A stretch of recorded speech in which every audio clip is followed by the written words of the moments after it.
मुंबईतही मतदान सुरू झालं असून त्यासाठी 25,000हून जास्त पोलीस तैनात करण्यात आले आहेत। ठाणे महानगरपालिकेत 131 जागांसाठी मतदान सुरू आहे। धुळे महानगरपालिकेसाठी मतदान सुरू आहे। 74 जागांपैकी 4 जागांवर बिनविरोध निवड झाल्यानं उर्वरित 70 जागांसाठी मतदान होत आहे।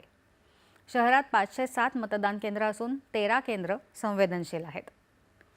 चंद्रपूर महानगरपालिका निवडणुकीसाठी 355 केंद्रांवर शांततेने मतदान सुरू आहे। 66 जागांसाठी 451 उमेदवार रिंगणात आहेत। परभणी महानगरपालिकेच्या 65 जागांसाठी मतदान सुरू आहे। थंडीचा प्रभाव कमी असल्याने सकाळी मतदारांचा चांगला प्रतिसाद दिसत आहे। 401 उमेदवार रिंगणात आहेत। जालना शहरात सकाळी मतदानाला सुरुवात होताच वयोवृद्ध मतदारांनी मतदानाचा हक्क बजावला आणि इतरांनीही मतदान करावं असं आवाहन केलं। अकोला महानगरपालिकेतल्या 80 जागांसाठी मतदान शांततेने सुरू झालं आहे। सांगली, मिरज आणि कुपवाड महानगरपालिकेच्या 78 जागांसाठी 381 उमेदवार रिंगणात असून मतदान शांततेने सुरू आहे। नागपूर महानगरपालिका